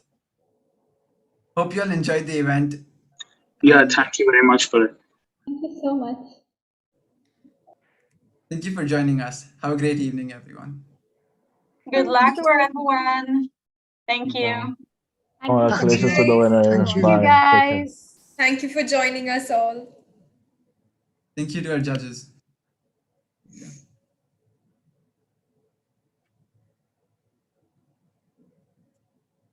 Stop the live. Yeah. Probably a good idea.